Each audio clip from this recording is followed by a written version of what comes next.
Bonjour à tous. Thomas, est-ce qu'on m'entend bien? On t'entend parfaitement. Parfait. Eh ben, bonjour à tous. Du coup, on est réunis ce matin pour parler de deux outils de la stratégie environnementale des entreprises, le bilan carbone et le plan de mobilité employeur. Et ce qu'on va vous présenter, c'est l'intérêt de les travailler de manière intégrée et vous présenter un retour d'expérience avec Valérie qui travaille au CNES. Donc, dans un premier temps, on va faire un rapide tour de table dans 30 secondes et puis présenter Ecodev et le CNES pour ceux qui ne connaissent pas. Ensuite, on vous présentera les méthodologies de manière assez théorique du bilan carbone et du plan de mobilité employeur en vous ciblant les raisons et les intérêts de les travailler ensemble. Et ensuite, je laisserai la parole à Valérie pour faire le retour d'expérience au niveau du CNES. Et du coup, au niveau du tour de table, donc moi, c'est Elodie Giodet, je travaille chez Ecodev depuis 4 ans et je suis responsable du pôle climat. Et j'ai notamment suivi l'émission climat avec le CNES. Et je vais être accompagnée de Johanna et de Valérie pour ce webinaire. Donc bonjour à tous, Johanna Laran, moi je suis consultante sur les sujets énergie-climat et de mobilité durable et j'ai donc également participé aux missions du CNES. Bonjour à tous, Valérie Zorzi, je suis chef du service sécurité établissement à la direction du transport spatial au CNES où je travaille depuis 2009 et j'interviens aujourd'hui en qualité de responsable développement durable pour l'établissement de Doménil où je suis située et en tant qu'animateur de la fonction développement durable pour l'ensemble de la direction du transport spatial. Parfait, merci à vous deux. Et du coup, avant d'entamer le vif du sujet, donc je vais présenter rapidement Ecodev pour ceux qui ne nous connaissent pas forcément. Donc Ecodev, on est un cabinet de conseil en développement durable. On a été créé en 2009 et on compte aujourd'hui une quarantaine de collaborateurs qui sont implantés sur toute la France. Et du coup, nous, au niveau de nos implantations, on essaye d'être au plus près de nos clients. La majorité des consultants Ecodev sont situés à Paris, mais on a des consultants qui sont localisés à Lyon, à Marseille, à Nantes ou encore à Lille. En termes d'engagement, donc on travaille sur les thématiques du développement durable et de la RSE, donc on essaye de s'appliquer à nous-mêmes ce qu'on conseille à nos clients et ça se traduit notamment par divers engagements et certifications comme EcoVadis, B Corp ou encore un système de management un petit peu innovant qui s'appelle l'holacratie qu'on a en interne. En termes de métiers, du coup, on a 4 métiers différents. Donc, on a premièrement un métier plutôt de bureau d'études et de mesure d'impact qui permet d'identifier les enjeux environnementaux au sein d'une entreprise. On a un deuxième métier de conseil stratégique où là, l'idée, c'est qu'une fois qu'on a identifié les enjeux environnementaux, comment les intégrer à la stratégie d'entreprise et comment faire évoluer le business model en intégrant ces enjeux environnementaux. Un troisième métier de déploiement opérationnel qui permet d'accompagner les entreprises dans la mise en œuvre d'actions concrètes en faveur du développement durable. Et ensuite, le dernier métier, c'est de la communication et de la conduite du changement. Dès qu'on touche au développement durable, l'objectif, c'est de faire changer les comportements, les habitudes des personnes. Donc, on a fait le choix d'avoir une agence de communication en interne, dont Thomas est le responsable, qui permet de faire de la conduite du changement. Ces 4 métiers sont traités à l'échelle de toutes les thématiques du développement durable. Donc, on a 5 pôles d'expertise différents. Donc, le pôle énergie-climat et le pôle mobilité durable qui sont représentés aujourd'hui par Johanna et moi. Et on travaille également sur les sujets de RSE, de biodiversité et d'économie circulaire. Donc, voilà rapidement le portrait d'Ecodev et je vais laisser Valérie vous présenter le CNES. Alors, le CNES, Centre national d'études spatiales, pour ceux qui ne nous connaissent pas, il a été créé en 1961, il a fêté ses 60 ans l'an passé. C'est un établissement public à caractère industriel et commercial. Il propose la politique spatiale, il propose au gouvernement la politique spatiale française et on assure la mise en œuvre. Et c'est un architecte système chargé d'innover et de concevoir les systèmes spatiaux. Le CNES, comme vous le voyez, c'est 4 établissements. Donc, il y a bien sûr la base de lancement en Guyane, il y a le campus à Toulouse orienté systèmes orbitaux et tout ce qui est autour du numérique principalement, son siège basé à Paris-Léal et l'établissement de Doménil, nous sommes dans le 12e, qui regroupe l'ensemble des équipes en charge des systèmes de lancement. Donc, vous voyez bien, de par cette répartition géographique, que pour nous, les enjeux déplacement-mobilité sont structurants et c'est source d'échange et source de déplacement pour les 2400 salariés qui travaillent aujourd'hui au CNES.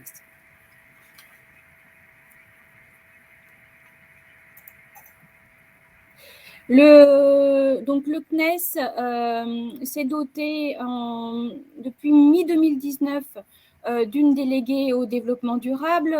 Cette délégation s'est transformée. Aujourd'hui, on a une direction du développement durable qui est en charge de la définition de la stratégie RSE. Cette stratégie RSE, elle présente quatre axes. Et aujourd'hui, c'est essentiellement sur l'engagement numéro 1 en tant qu'agir en employeur responsable et l'engagement numéro 4, réduire notre empreinte environnementale, que la présentation va tourner. Mais au-delà de ça, bien évidemment, on a des enjeux RSE plus métiers qui sont promouvoir un espace protecteur et durable, créer de la valeur partagée grâce au spatial et accompagner la résilience des territoires. Le CNES, donc, ce qui est important de noter,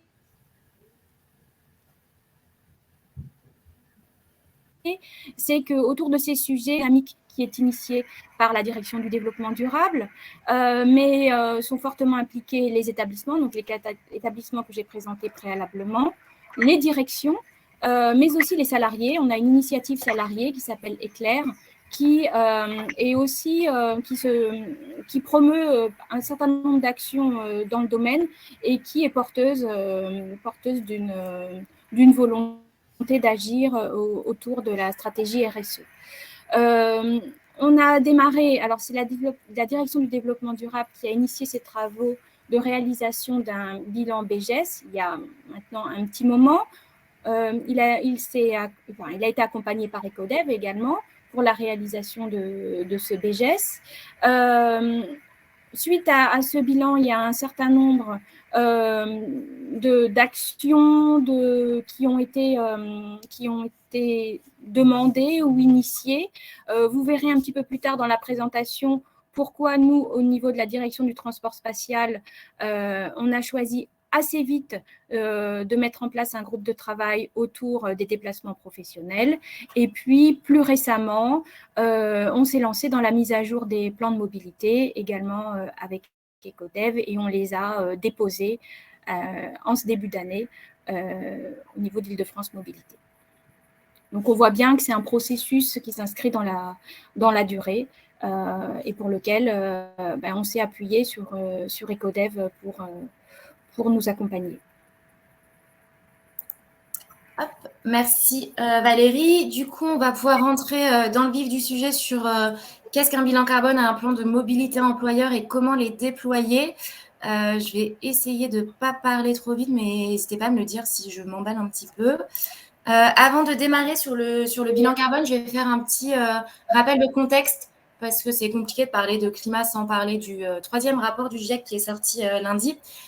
L'idée, c'est de se dire que malgré le constat global qu'il y a un changement climatique et qu'il faut agir, l'intensité d'émissions entre 2010 et 2019 a été la plus importante à l'échelle de toute l'humanité. Si on continue sur ce schéma-là, on se rapproche plutôt vers un monde à plus 3, voire plus 5 degrés, ce qui va avoir des conséquences assez néfastes pour pas mal d'écosystèmes et de personnes sur la planète.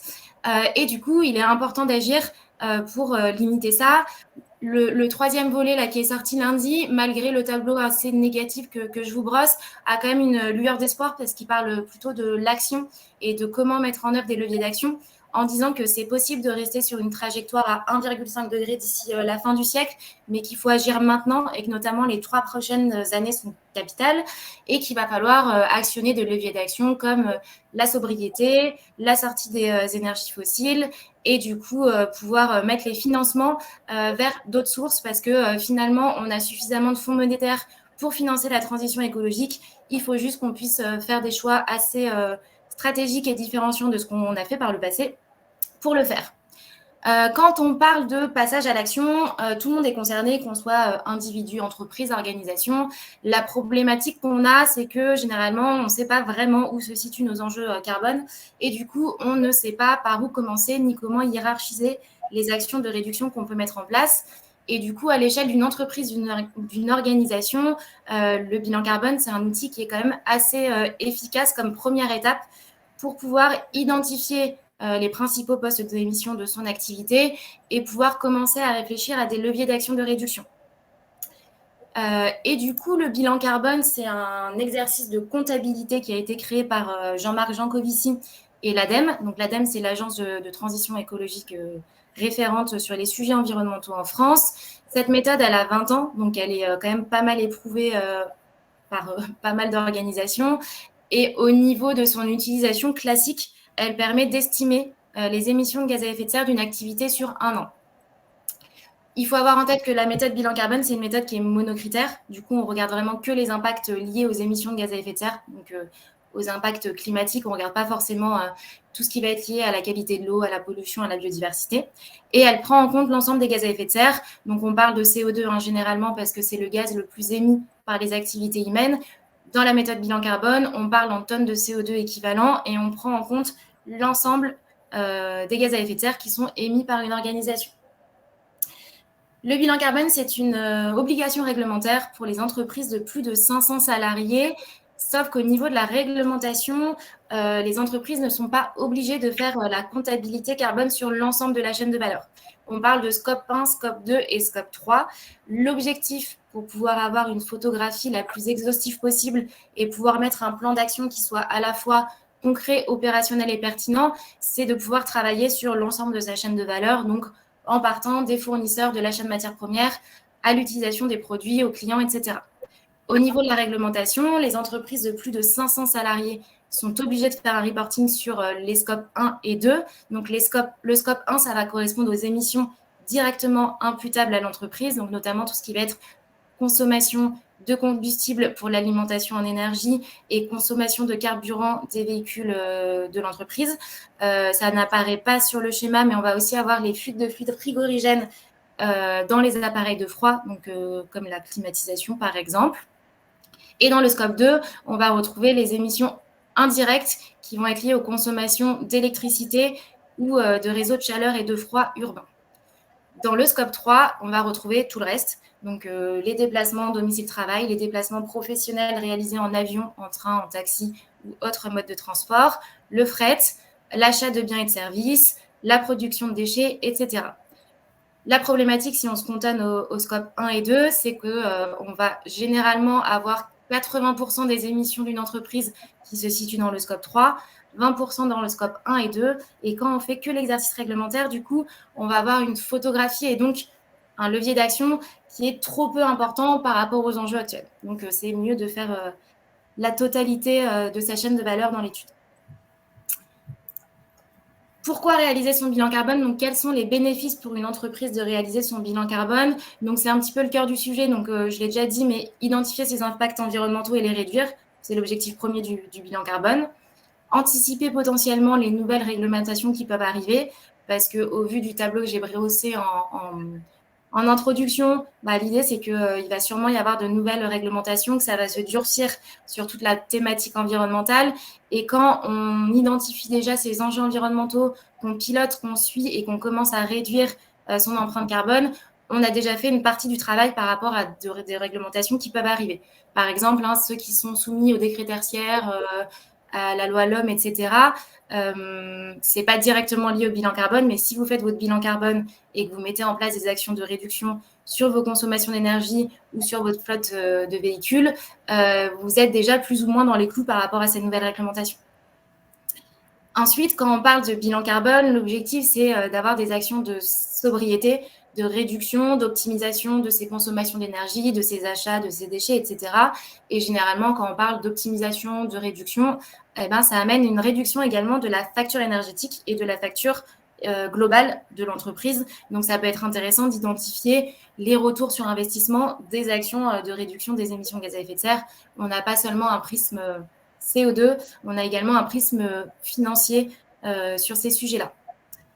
Également, on en parle beaucoup aujourd'hui avec la Russie et l'approvisionnement en gaz, mais quand vous consommez beaucoup d'énergie fossile et notamment beaucoup de gaz, vous êtes soumis à d'autres pays qui peuvent avoir des contextes géopolitiques un petit peu compliqués et du coup, pouvoir travailler sur des énergies locales, des énergies renouvelables, ça vous permet de réduire votre vulnérabilité économique qui est liée au contexte dans ces pays.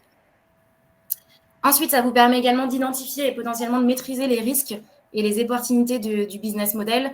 Je vais dire quelque chose d'assez caricatural. M'en voulez pas, c'est juste pour illustrer un petit peu ce que je vais dire. Mais par exemple, il faut drastiquement diminuer ses consommations de viande d'ici 2050 pour atteindre les objectifs de réduction. Une entreprise qui est basée vraiment que sur la transformation de viande animale, potentiellement, elle a un risque sur son marché d'ici 2050. Et l'idée de réfléchir maintenant déjà à comment orienter son business model, ça va lui permettre d'anticiper ce risque et d'essayer d'identifier les autres opportunités qu'elle va pouvoir développer. Et enfin, aujourd'hui, les enjeux environnementaux et la prise en compte de ces enjeux par les entreprises, ça fait partie des choses qui sont pas mal regardées à la fois par les clients, par les fournisseurs, par les investisseurs, par les jeunes salariés ou par les salariés tout court. Et du coup, travailler sur ces sujets-là, communiquer, mais communiquer de manière pertinente, ça vous permet d'améliorer votre image de marque et potentiellement également de développer un avantage concurrentiel par rapport aux autres entreprises de votre secteur d'activité. Donc, on le voit souvent comme une contrainte parce que c'est une obligation réglementaire à la base, mais il y a quand même pas mal d'avantages en tant qu'entreprise, même si c'est compliqué à mettre en œuvre, de faire son bilan carbone. Pour rentrer dans le concret de qu'est-ce que c'est qu'un bilan carbone, donc en termes de projet, il y a généralement 5 étapes à faire. Donc la première, c'est ce qu'on appelle cadrage et lancement. L'objectif, c'est vraiment de mobiliser les parties prenantes au sein de l'entreprise et également sur sa chaîne de valeur, donc par exemple les fournisseurs également, au sujet de pouvoir identifier le périmètre de l'étude et choisir sur le schéma scope 1, scope 2, scope 3 que je vous montrais tout à l'heure, quels sont les flux pertinents pour l'entreprise, quels sont ceux que je vais choisir d'intégrer au projet et où est-ce que je vais mettre mes efforts à la fois pour collecter des données et pour réduire mes émissions. Ensuite, on va avoir une phase de collecte des données où là, principalement en entreprise, c'est là que le travail se fait, d'aller chercher les données d'activité qui permettent après d'exploiter les résultats et d'identifier les enjeux carbone. Une fois qu'on a identifié et hiérarchisé les enjeux carbone d'une activité, on peut commencer à parler de passage à l'action en définissant des leviers d'action et un plan d'action opérationnel permettant de réduire les émissions de gaz à effet de serre de l'activité. Et ensuite, le travail, c'est vraiment de faire de la mise en œuvre d'actions. L'objectif, et vous le verrez avec le CNES, ce qu'on a fait, c'est pas de livrer un rapport à la fin, d'abandonner les choses ici, que le rapport reste dans le tiroir et qu'il ne se passe rien derrière. L'objectif, c'est vraiment d'encourager le passage à l'action derrière. Et justement, tout ce qui va être communication, conduite du changement, nous, on préconise de le faire tout au long du projet pour faciliter justement ce passage à l'action.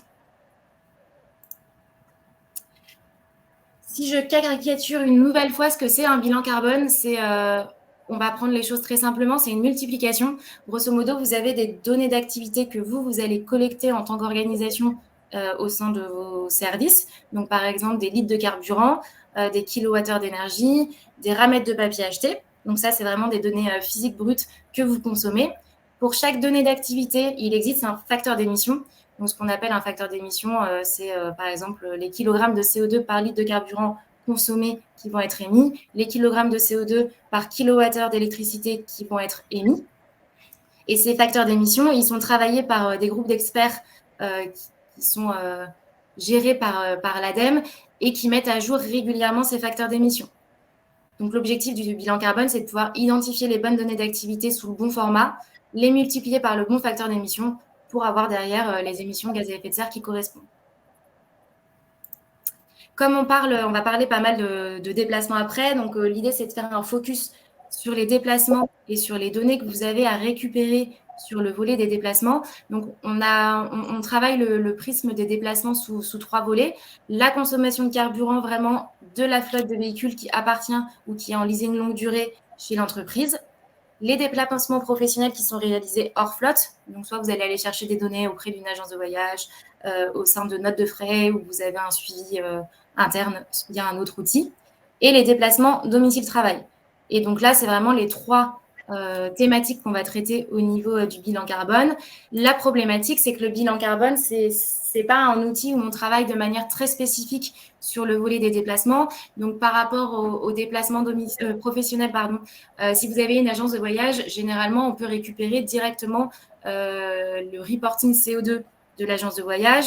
Malheureusement, si on fait ça, on n'a pas le détail ligne à ligne de vos déplacements et c'est assez compliqué d'aller identifier les pistes d'optimisation. Donc là, pour le coup, sur le volet de déplacement professionnel, on a fait un gros travail avec le CNES que Valérie vous présentera pour justement identifier les changements de comportement ou d'habitude à faire en termes de déplacement et mobiliser les parties prenantes concernées dans ce travail-là. Sur la partie déplacement domicile-travail, on a généralement 2 méthodes dans le cadre d'un bilan carbone pour collecter les données. Ça va être soit un estimatif à partir de données des RH, donc un fichier d'adresses anonymisées avec potentiellement associé à chacune des adresses un remboursement ou non des transports en commun, d'une indemnité kilomètre du vélo, d'un forfait mobilité durable, qui nous permet d'avoir à la grosse louche un kilométrage parcouru par mode de transport. Sinon, on peut également faire une enquête mobilité auprès des collaborateurs qui est un petit peu plus précise que le fichier RH parce qu'on va récupérer des données réelles. Malheureusement, dans les 2 cas, on manque un petit peu de précision et notamment sur la partie après de passage à l'action, il manque des informations assez importantes pour pouvoir caractériser les actions qui vont être importantes et intéressantes pour l'entreprise, comme les attentes et les besoins des collaborateurs, l'accessibilité du site en différentes modes de transport parce qu'on ne va pas aller étudier les infrastructures de transport qu'il y a auprès du site et également les infrastructures qu'il y a auprès des logements des collaborateurs. Donc, il manque pas mal de données sur le poste également déplacement domicile-travail et c'est pour ça que travailler le bilan carbone avec un plan de mobilité, c'est assez pertinent parce que le plan de mobilité va aller alimenter directement le bilan carbone et du coup, en faisant les 2 démarches en même temps, vous gagnez de la précision, vous gagnez de la pertinence de plan d'action et vous gagnez du temps. Et du coup, c'est pour ça que je vais laisser Johanna vous présenter ce que c'est qu'un plan de mobilité.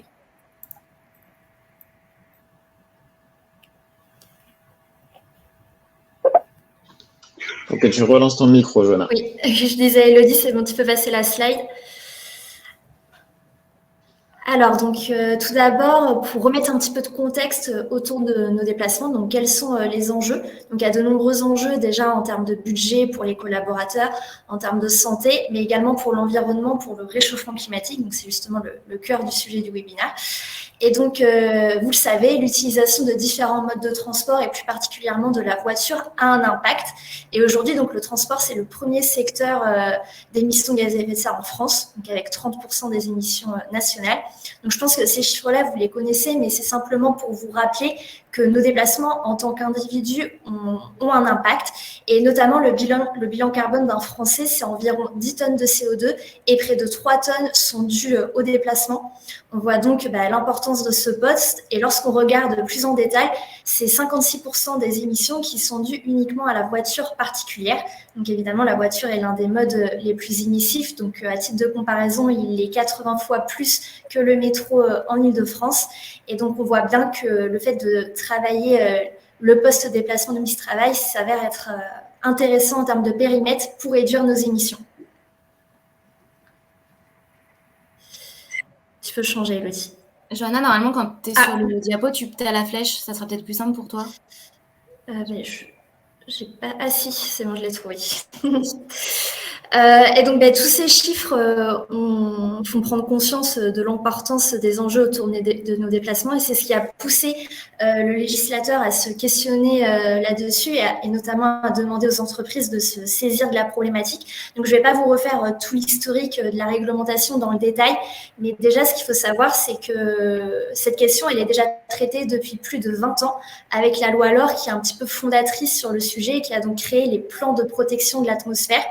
Donc, historiquement, il y avait des protections de l'atmosphère sur certaines régions, donc notamment en Île-de-France, le Nord-Pas-de-Calais, la région PACA, et elles définissaient des seuils d'effectifs sur un site donné pour rendre obligatoire la réalisation d'un plan de déplacement entreprise. Donc, on voit que les seuils étaient très différents, c'était pas uniforme, c'était pas à l'échelle nationale.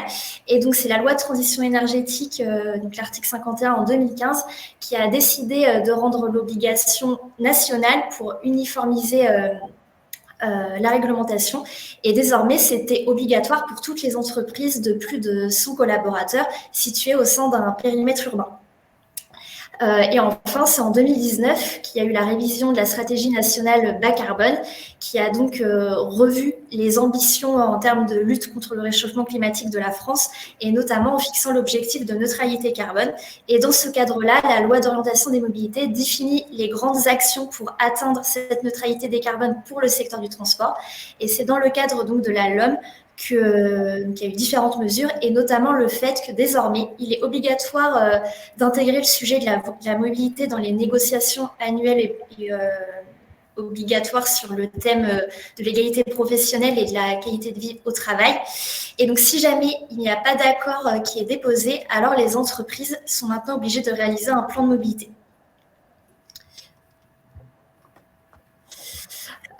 Et donc, qu'est-ce qu'un plan de mobilité? Donc, tout d'abord, le plan de mobilité, ça a vraiment vocation à rationaliser tous les déplacements liés à l'activité d'une entreprise. Donc, on ne va pas être uniquement sur les déplacements domicile-travail, même si on parle beaucoup de ce type de déplacement. On va également travailler sur les déplacements professionnels, mais aussi les déplacements des visiteurs et des fournisseurs. Et donc, ça a vraiment deux objectifs. C'est d'une part d'améliorer les conditions de déplacement des collaborateurs. On ne parle pas uniquement de l'angle environnemental, mais aussi d'un angle RH et qualité de vie au travail pour vos salariés. Et ensuite, ça va être d'optimiser l'usage de la voiture thermique individuelle. Et pour cela, il y a différentes solutions. Donc, l'entreprise va pouvoir mettre en place des actions qui vont viser à inciter les modes de transport alternatifs à la voiture et donc plus économiques et plus écologiques. Elle va pouvoir mettre en place des mesures organisationnelles qui vont permettre de réduire les déplacements, comme le télétravail, ou encore de réduire les distances avec, par exemple, des espaces de coworking.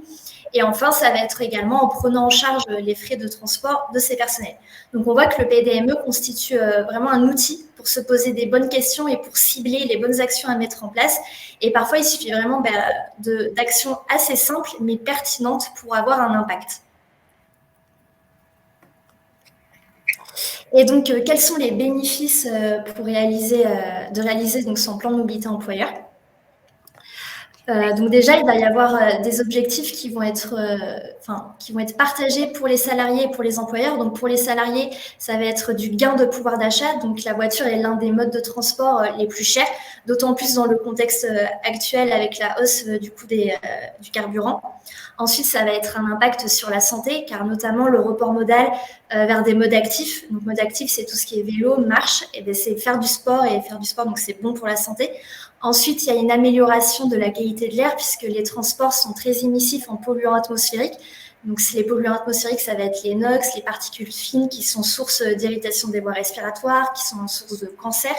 Donc, on voit également un avantage de manière générale pour les territoires.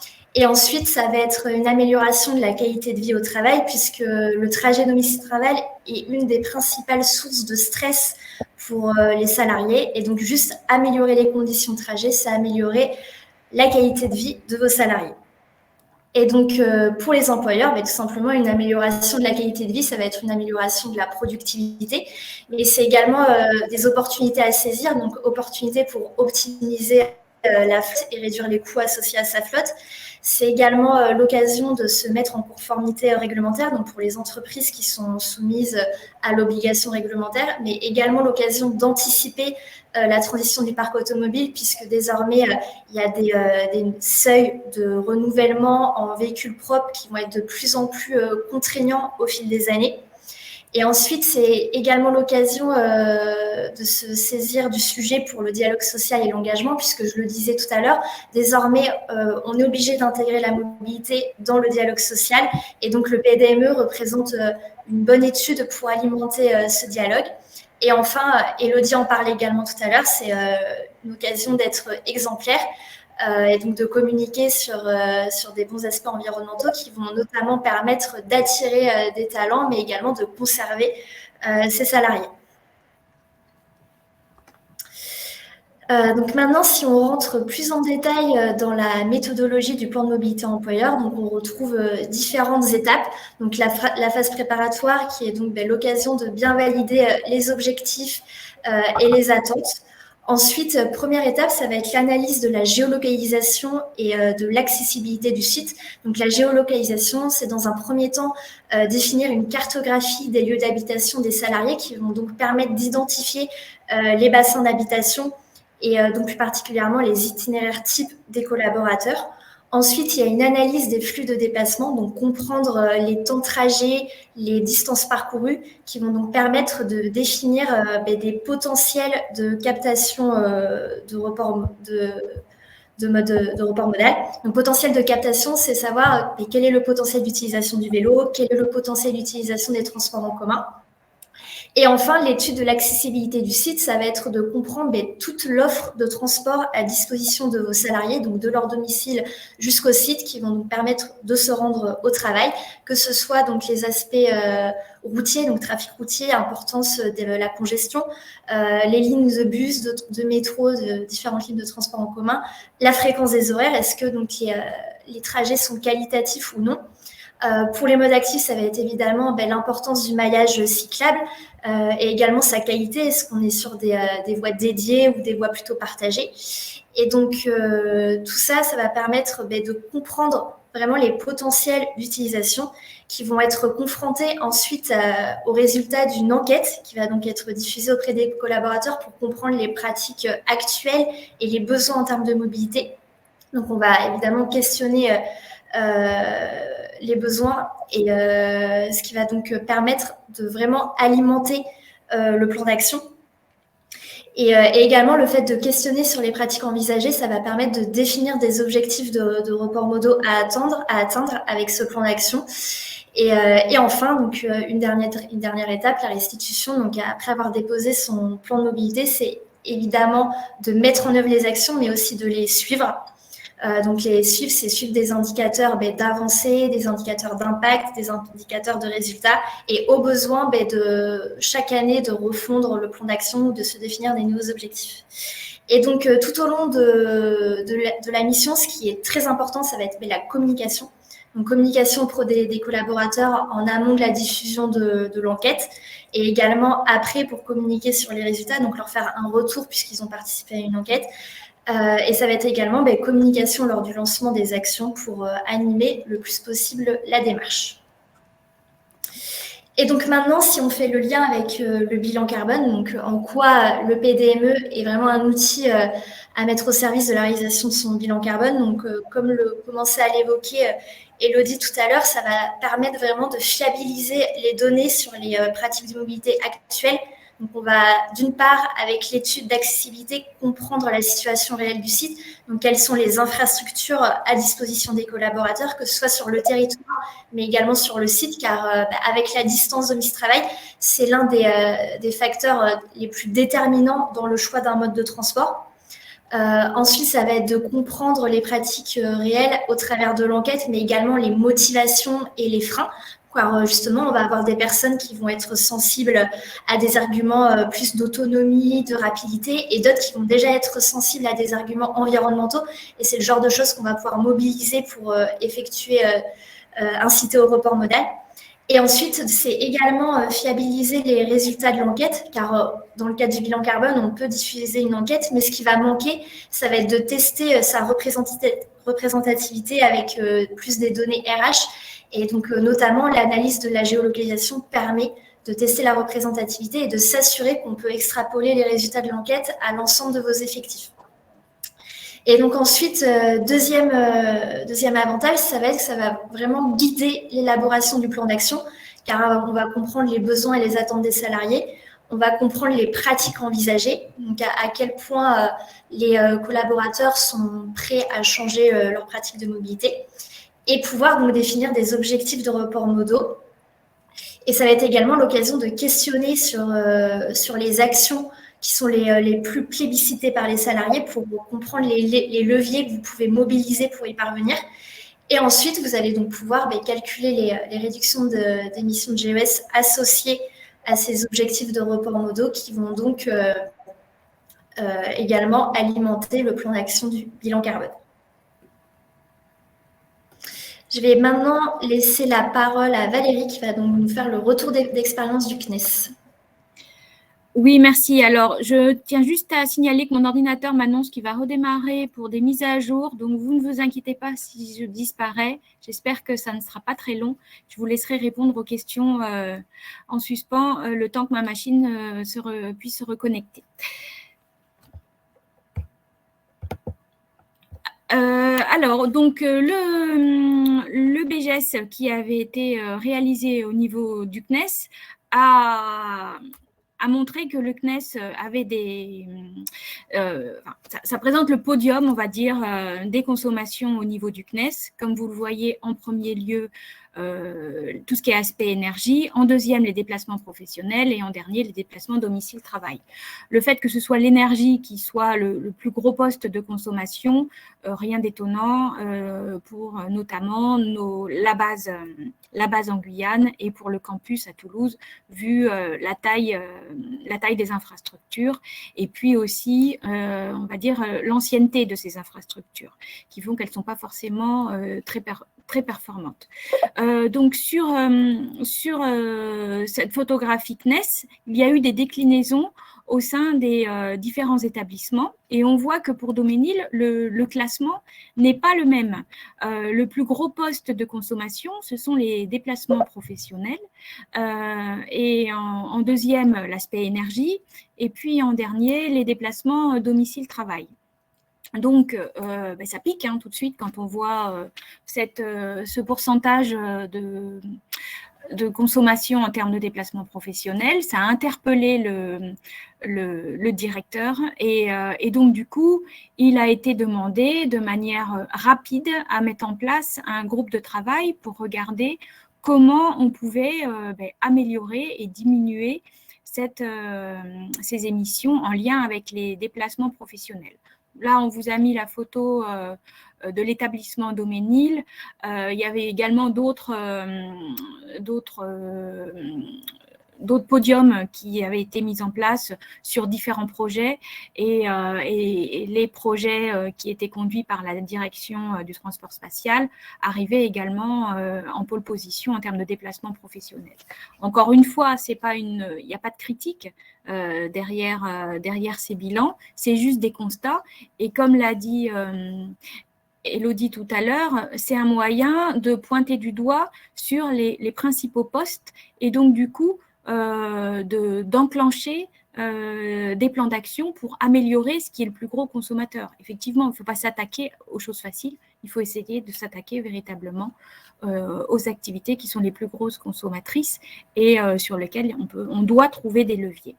À gauche, je vous présente les objectifs que le CNES s'est fixé en termes de réduction. L'année de référence qui a été choisie, c'est l'année 2019.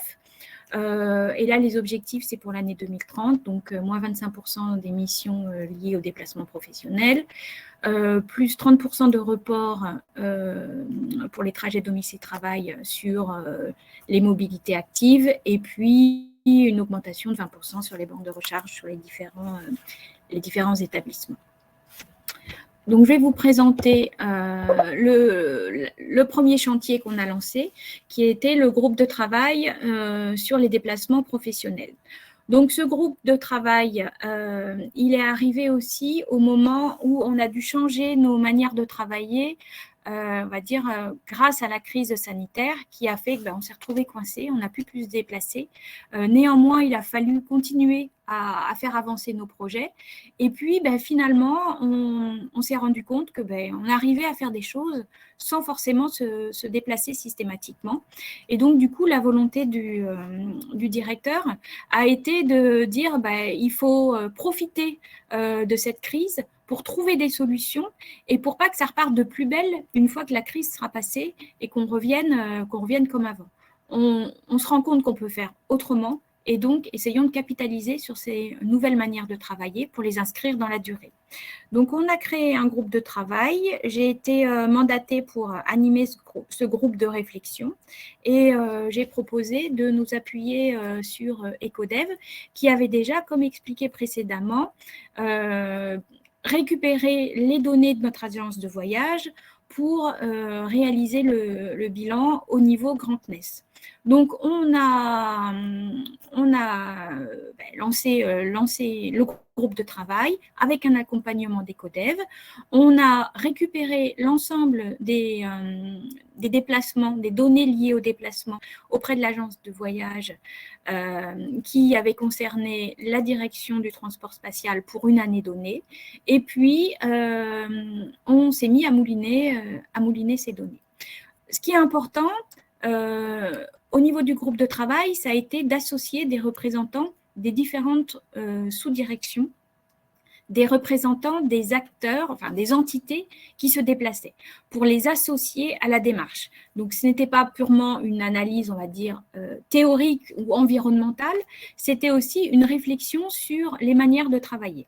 Dans le groupe de travail, on a mis aussi des gens sur le volet financier qui avaient accès à d'autres données, en plus des données de l'agence de voyage, pour nous aider à fiabiliser ces données. Donc, il y a eu au préalable, il y a eu un gros travail de fiabilisation des données et puis d'analyse grâce à Ecodev, de transformation de ces données de l'agence de voyage, ces données de déplacement en données, en kilos d'émissions, donc grâce à leur connaissance de tout ce volet-là. Et puis, on a fait réfléchir le groupe de travail.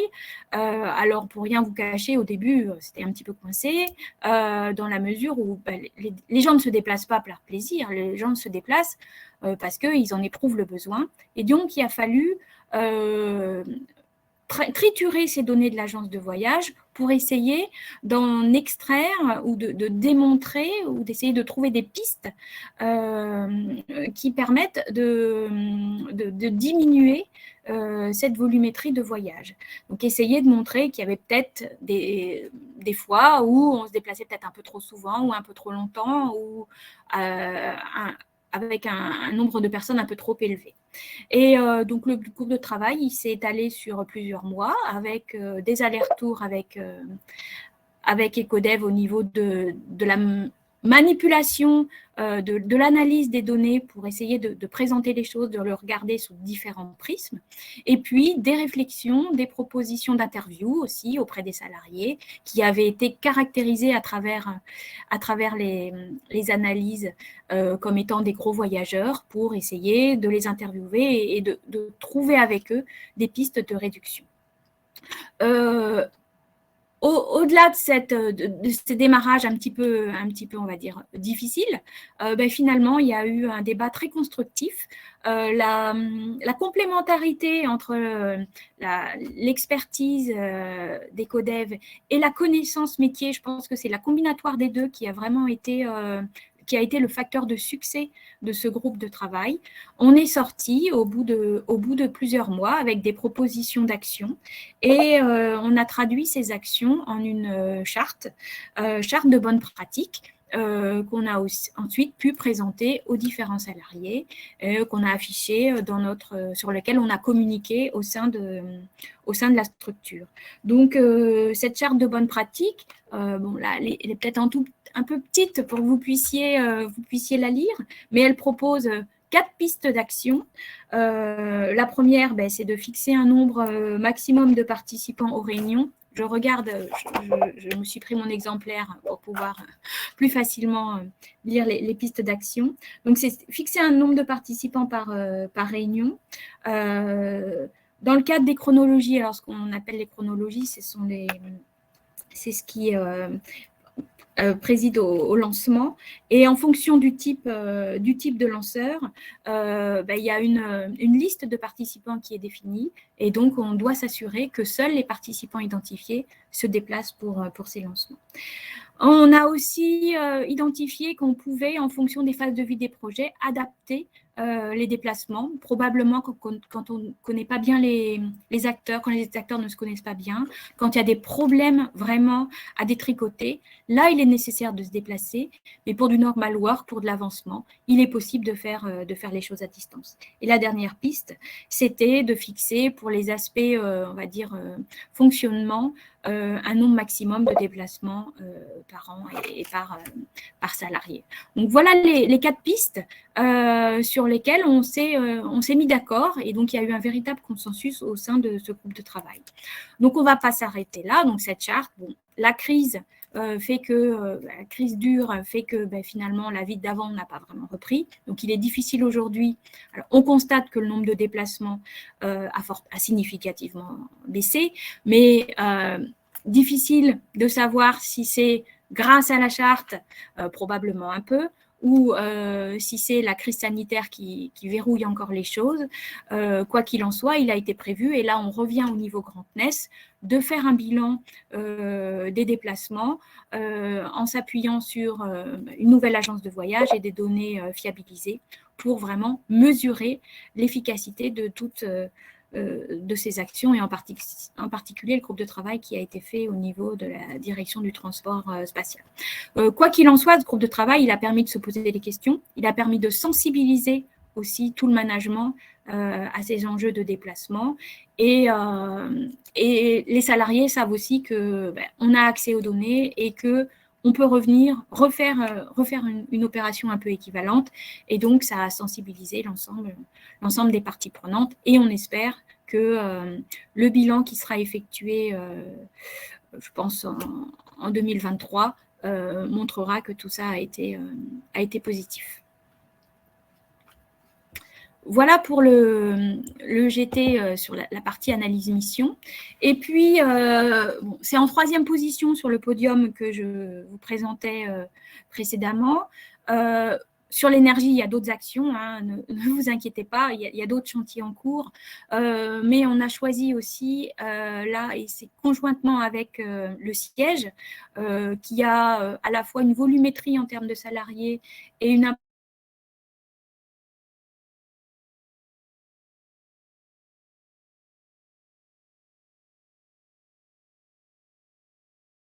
implantation géographique proche de la nôtre. Nous sommes 2 établissements. On a choisi ensemble de mettre à jour notre plan de mobilité. On avait une première version qu'on avait fait, on va dire, en interne en 2018, qui a eu le mérite d'exister, et c'était une première. Donc, ça a été une première étape qui a été franchie pour nous. Et suite au BGS et aux travaux qui avaient été réalisés, on a décidé on va dire, de se professionnaliser ou de professionnaliser notre PDME. Et pour ça, on s'est également appuyé sur Ecodev. Donc, on a fait en fait les 2 analyses que Johanna vous a présentées. À la fois, on a récupéré les données des salariés pour chacun des établissements avec leur adresse. Bien sûr, on connaît nos sites, on connaît notre implantation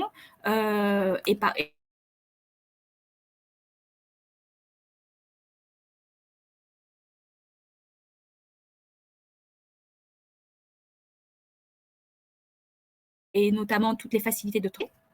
Un sondage auprès des salariés pour justement objectiver l'aspect théorique tel que mentionné précédemment par rapport aux adresses physiques ou aux facilités de transport à proximité, et pour voir également les habitudes, pour caractériser les habitudes de transport des salariés et puis leurs attentes en matière d'infrastructures pour basculer sur d'autres types de mobilité.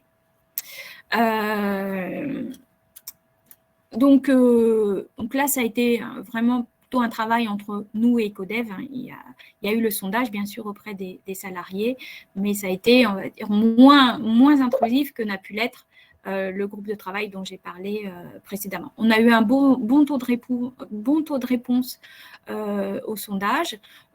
Plus de 50% des salariés se sont exprimés, et ce qui a permis véritablement de fiabiliser l'analyse théorique qui avait été faite. Et donc, à l'issue de la mise à jour de ce plan de mobilité, qui a également eu le mérite d'édifier le management sur le quotidien en matière de transport des différents salariés. Ça a été important de pouvoir mesurer d'un point de vue humain quel poids avait le transport quotidien des salariés pour venir au travail.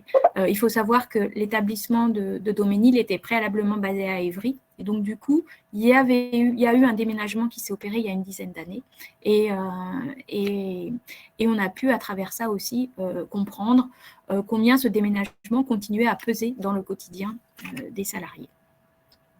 Donc, à l'issue de ces travaux et en déduction du plan de mobilité, on a pu identifier un certain nombre d'enjeux et d'actions sur différents axes. Alors, bon, là, les enjeux sur cette page, mais sur l'autre axe, sur le transparent suivant, vous verrez que on est quand même assez vertueux en termes de mobilité. Donc, on voit qu'il y a des actions de communication qui sont attendues. Communication autour du remboursement du pass Navigo. C'est vrai qu'on bénéficie d'un haut taux de remboursement de la part de notre employeur, mais aussi communication autour du forfait mobilité durable qui a été mis en place. Des actions en faveur de l'usage des modes actifs.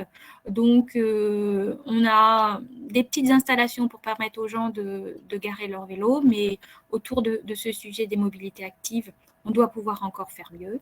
Et puis, continuer à essayer de chasser, on va dire, les usages de la voiture thermique pour encore venir diminuer cette proportion de personnes qui viennent en voiture.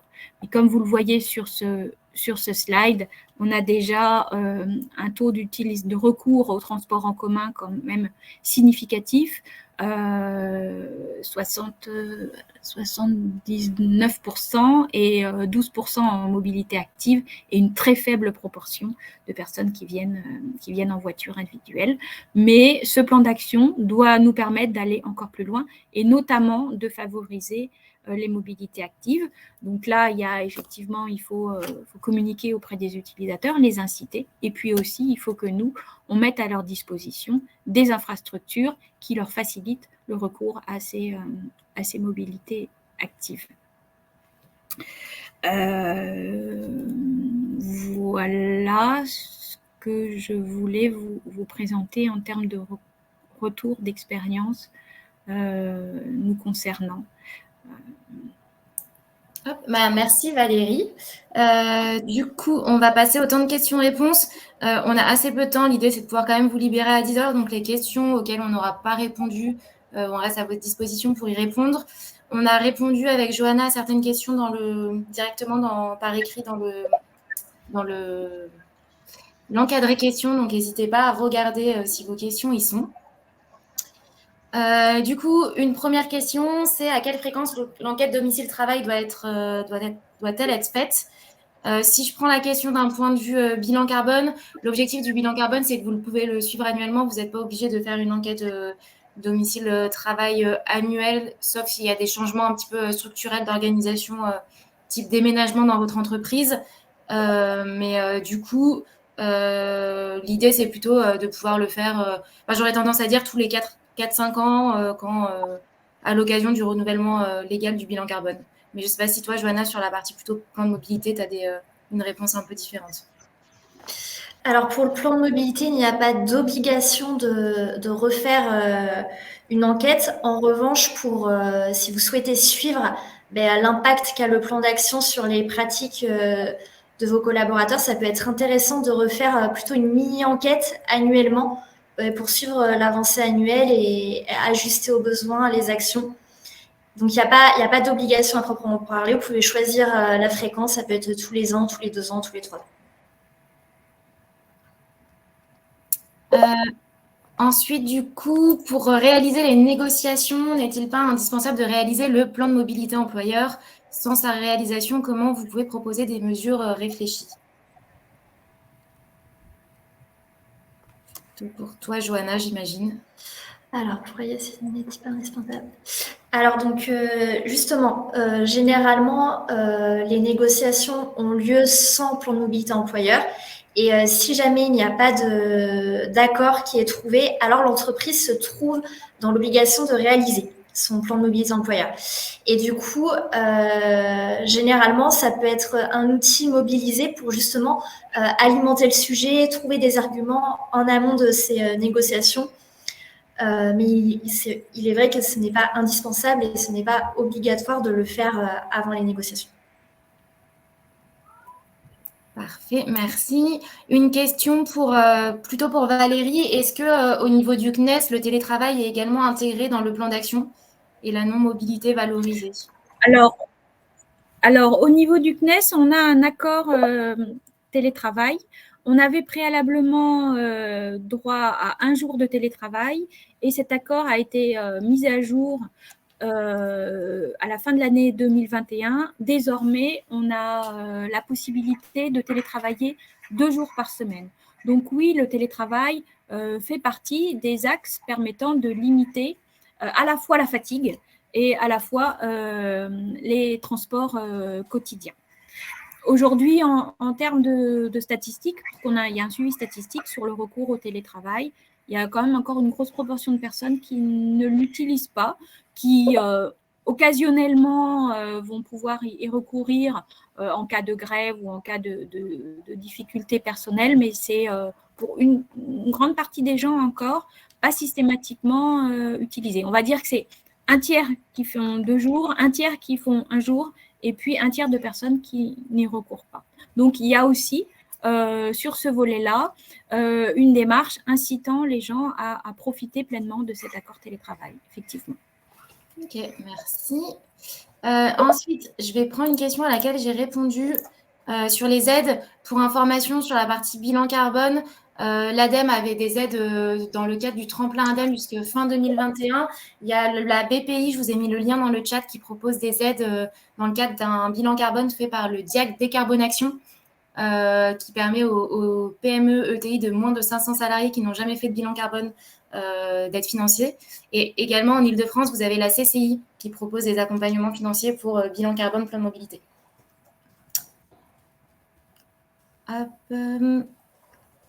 Ensuite, j'avais une question sur est-ce que c'est grave si on prend les données d'un plan de mobilité qui a été fait pas forcément la même année de comptabilisation du bilan carbone.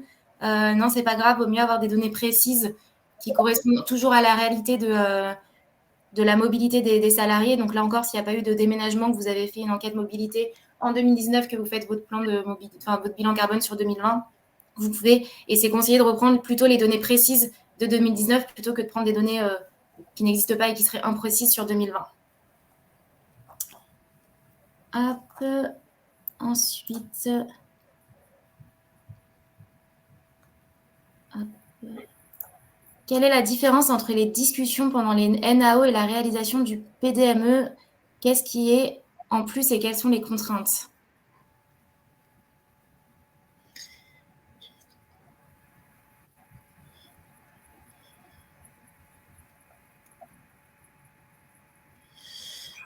Alors, je ne comprends pas la question.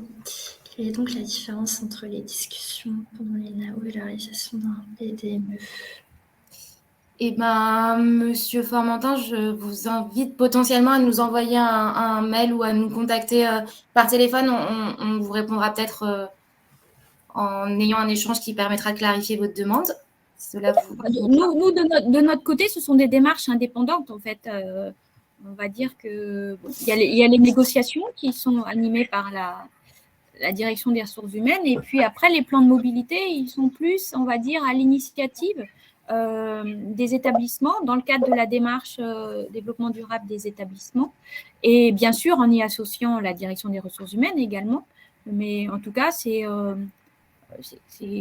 quelque chose, on va dire, de plus orienté sur l'aspect mobilité et qui tient vraiment compte des facilités disponibles, du lieu d'implantation. Et c'est chez nous, en tout cas, à la main des établissements. Ça marche, merci. Je vois qu'il est 10h02, donc je vais répondre rapidement à 2 nouvelles questions. Concernant les 80% du scope 3 que j'ai annoncé là quand j'ai fait la présentation, c'est ce qu'on observe en termes de retour d'expérience chez Ecodev. On a réalisé près de 300 bilans carbone et quand on échange avec d'autres partenaires qui font des bilans carbone, c'est aussi un petit peu le constat. 80%, c'est une moyenne estimative. L'idée, c'est que ça évolue en fonction du secteur d'activité ou de la localisation de l'entreprise. Par exemple, ce que j'ai mis dans le chat, mais une entreprise qui opère du transport et qui a toute sa flotte auto qui lui appartient, le scope 1 va être majoritaire parce que l'ensemble de ses émissions vont être liées à son cœur de métier. Par contre, une grosse partie des entreprises vont avoir la majorité des émissions dans le scope 3. Et pour l'obligation de déclaration au niveau du décret tertiaire, j'imagine, ça concerne les bâtiments de plus de 1000 m², enfin les bâtiments tertiaires de plus de 1000 m², que ce soit d'un seul tenant ou non sur un même site. Et l'objectif, c'est que vous devez avoir une année de référence en termes de consommation d'énergie, déclarer vos consommations sur la plateforme Opérate, et vous avez du coup des obligations de réduction de vos consommations d'énergie via le décret tertiaire. Du coup, je pense qu'on va s'arrêter là pour respecter le timing. Super. Merci Elodie, parfait. Du coup, effectivement, on va s'arrêter là. On a un peu dépassé, je suis désolé. Déjà, je voulais remercier Valérie pour son intervention et son partage d'expérience. Et puis, je remercie aussi Joanna et Elodie pour leur expertise aujourd'hui. J'espère que c'est instructif pour vous. Je vous ai mis un lien vers nos prochains événements. N'hésitez pas à y faire un tour. Et également, le replay sera disponible dès la fin de ce webinaire. Je vous remercie et je vous souhaite une très bonne journée et à très bientôt. Merci, bonne journée. Merci, bonne journée. Bonne journée.